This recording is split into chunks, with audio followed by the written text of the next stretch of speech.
DK넷 라디오 오늘의 핫이슈입니다. 최현준 보도국장, 오늘 어떤 소식인가요? 조 바이든 대통령 취임 후 국제사회에서 미국에 대한 호감도가 급상승한 것으로 조사가 됐습니다. 자세한 내용 살펴보겠습니다. 이어서 최근 미국의 경찰서들이 인력난을 겪고 있다는 소식도 함께 전해드리겠습니다. 네, 미국에 대한 국제사회의 호감도가 많이 올라갔다고요? 네, 전문 여론조사 기관인 퓨 리서치 센터가 전 세계 16개국을 대상으로 벌인 여론조사 결과가 나왔는데, 그 결과 조 바이든 대통령이 취임한 후에 미국에 대한 호감도가 크게 올라간 것으로 나타났습니다. 네, 어떤 나라 사람들이 조사 대상에 들어간 건가요? 영국과 프랑스, 독일, 이탈리아, 캐나다 등 전통적인 미국 우방국들이 포함됐습니다. 그리고 아시아 태평양 지역에서는 한국과 일본, 호주, 싱가포르, 타이완 등이 들어갔습니다. 퓨 리서치 센터가 지난 3월 12일부터 5월 26일까지 두 달여가 조금 넘게 성인 16,000여 명을 대상으로 조사를 진행했다고 합니다. 네, 지난해와 비교해 볼 때는 구체적으로 어느 정도 올라갔나요? 도널드 트럼프 전 대통령 집권 마지막 해였던 지난해와 비교해 보면 28%포인트나 미국에 대한 호감도가 올라갔습니다. 이번 조사에서는 미국의 우호적인 시각을 가지고 있다고 답한 응답자가 62%였는데, 지난해에는 이 같은 조사에서 34%였으니까 상당히 미국에 대한 호감도가 상승을 했다고 봐야 할 것 같습니다. 그렇군요. 자, 국가별로 한번 살펴보죠. 16개국이라고 했는데 그 가운데 미국에 대해 가장 호감을 보인 나라가 어디였나요? 한국입니다. 한국은 이번 조사에서 77%의 호감도로 지난해에 이어 올해도 미국에 대해서 가장 우호적인 시각을 가지고 있는 나라로 나타났습니다. 네. 지난해 한국은 응답자 59%가 미국에 호감을 갖고 있다고 했는데, 1년 사이에 바이든 대통령 취임 이후 미국에 대한 호감도가 많이 더 올라간 것입니다. 예, 한국 다음으로 미국의 우호적인 나라는 어딘가요? 이탈리아가 74%로 한국의 뒤를 이었고, 이어서 일본이 71%, 프랑스 65%, 영국 64% 순으로 미국에 대한 호감도를 보였습니다. 예, 그렇다면 호감도가 가장 낮은 나라는 어디였을까요? 뉴질랜드입니다. 뉴질랜드는 응답자 가운데 42% 정도가 미국에 호감이 있다고 답했습니다. 지난해와 올해 조사에 모두 참여한 12개 나라만 봤을 때는 미국에 대한 호감도가 가장 낮은 나라는 호주였습니다. 네. 50%가 채 안 되는 48%로 나왔습니다. 하지만 이것도 지난해 조사 때보다는 15%포인트나 상승을 한 수치입니다. 그리고 12개 나라 모두가 지난해보다 미국에 대한 호감도가 많이 올라간 것으로 조사됐습니다. 예, 16개국 중에 12개국은 올라갔다. 이 상승폭이 가장 큰 곳은 어디였나요? 프랑스였습니다. 프랑스는 지난해와 비교해서 무려 34%포인트나 미국에 대한 호감도가 올라갔습니다. 이어 독일이 33%가 나왔습니다. 주요 유럽 국가들에서 미국에 대한 이미지가 급속하게 개선이 되고 있다라고 봐야 할 것 같습니다. 네. 그렇다면 대통령을 보는 관점은 어떤가요? 차이가 보이나요? 네, 상당한 차이가 있었습니다. 지난해 조사에서는 도널드 트럼프 전 대통령이 미국의 대통령으로서 국제 문제를 잘 다루고 있는 것으로 생각한다라고 답한 응답자가 17%에 불과했었는데, 올해 조사에선 조 바이든 대통령이 이 국제 문제를 잘 다루고 있다라고 응답한 사람의 수치가 75%, 그러니까 작년과 비교했을 때 현저한 차이를 보였습니다. 네. 자, 대통령에 대한 국가별 조사도 좀 소개해 주시죠. 지난해 조사와 비교해서 스웨덴과 벨기에가 70%포인트 이상의 격차를 보였습니다. 스웨덴은 지난해 트럼프 전 대통령에 대해 긍정적인 대답이 15%에 불과했습니다. 하지만 바이든 대통령에 대해서는 85% 정도가 긍정적으로 답했습니다. 네. 벨기에도 지난해에는 두 자릿수가 안 됐습니다. 9%에 그쳤었는데 이번 조사에서는 79%로 껑충 뛰었습니다. 예. 이번 조사에서 바이든 대통령에 대해서 가장 높은 점수를 준 나라는 네덜란드였는데 86%의 응답자가 바이든 대통령이 국제 현안을 올바른 방향으로 다루고 있다라고 답해서 뭐 조 바이든 대통령이 국제사회에서 미국이 다시 돌아왔다라고 얘기를 할 만한 뭐 구체적인 근거들이 수치로 나왔다고 봐야 할 것 같습니다. 네, 잘 들었습니다. 자, 다음 소식 보겠습니다. 최근 미국 경찰서들이 인력난을 호소하고 있다고요?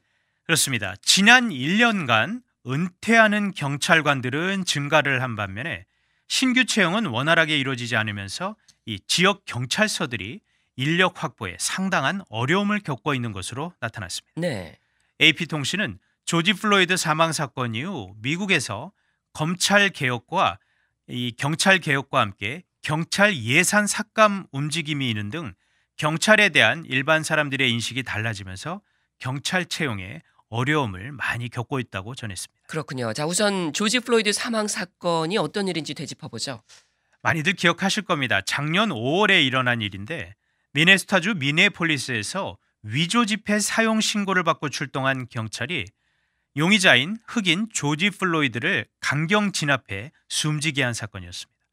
당시 백인인 데릭 쇼빈 경관이 이 조지 플로이드를 땅바닥에 엎드리게 한 뒤에 무릎으로 이 목을 눌러 제압을 했는데 당시 플로이드가 아주 고통스러워하는 모습이 담긴 이 동영상이 온라인을 통해 퍼지면서 미 전역에서 경찰의 공권력 과잉 사용에 항의하는 시위가 불길처럼 번졌었습니다. 네, 당시 이 사건으로 이 경찰 개혁 목소리도 더 힘을 얻게 됐죠. 그렇습니다. 하지만 이런 이 사회적 분위기가 오히려 경찰의 사기를 꺾는 결과를 가져오기도 했다. 이런 일각의 평가도 있습니다. 네.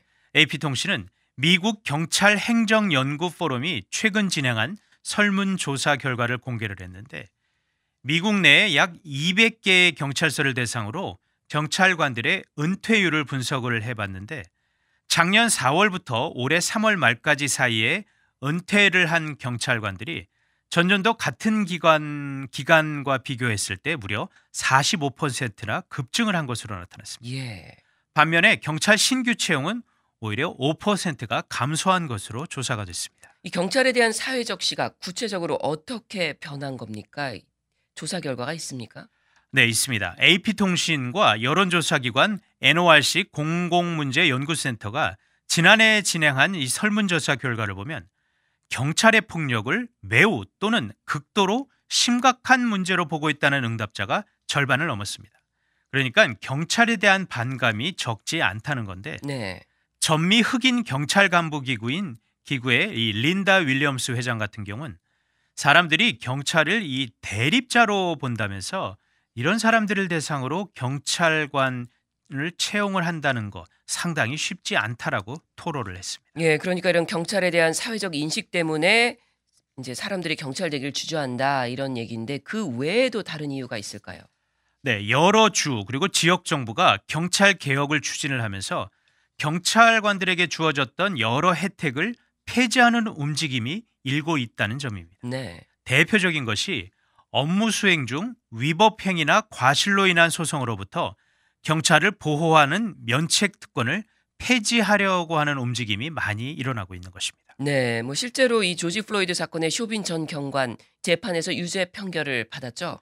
그렇습니다. 2급 살인과 3급 살인 그리고 2급 고살, 이 고살이라는 게 고의적이 아닌 살인을 말하는 건데 이 세 가지 혐의로 기소가 됐는데 모두 유죄 판결을 받았습니다. 데릭 쇼빈 전 경관에 대한 선고 공판이 바로 이달 25일에 열릴 예정인데 형이 확정이 된다면 최고 40년 형까지 받을 수가 있습니다. 네.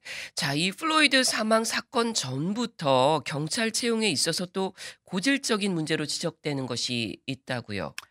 네, 우선 지역 경찰서 간에 복지나 급여가 차등을 보이는 점을 예로 들 수가 있겠습니다.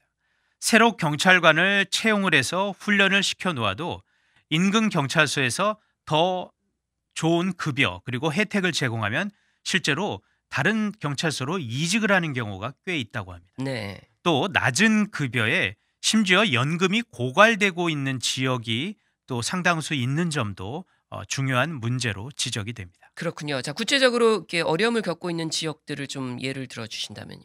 네, 바로 우리가 살고 있는 이 텍사스주의 달라스를 예로 들 수가 있겠습니다. 달라스시는 지난 2015년에는 경찰관 숫자가 3,300여 명이 넘었지만 현재는 3,100명 수준이라고 합니다. 반면에 그동안 이 달라스시의 인구는 달라스시만입니다. 130만 명으로 급증을 했습니다. 네. 또한 달라스 경찰관을 인종별로 봤을 때 백인이 44%, 흑인과 중남미가 각각 26%입니다. 최근 미국에서 인종 간 갈등이 심각해지는 상황에서 경찰관들이 처리해야 할 문제가 더 증가하고 있는 상황인 것으로 분석이 됩니다. 예. 자, 그런데 이 지역 경찰 당국 어떤 사람을 채용하길 바라고 있는 겁니까? 경찰에 대한 인식이 조금씩 변화하면서 선호하는 인재상도 조금 달라진 것 같습니다. 몇 년 전만 해도 최고의 경찰 채용 조건은 체력이 좋은 남성이었습니다. 하지만 이제는 몸보다는 머리를 쓰는 경찰을 원한다라고 AP통신이 지적을 했는데 네. 지역사회와 연관이 있고 지역사회와 같은 생각을 하고 지역을 대표할 수 있는 사람을 그 지역 경찰관으로 원한다는 것입니다. 전문가들 역시 앞으로 경찰은 지역 주민들과 신뢰를 기반으로 관계 형성에 조금 더 노력을 해야 한다. 이렇게 또 조언을 하고 있습니다. 네, 잘 들었습니다. 지금까지 오늘의 핫 이슈였습니다.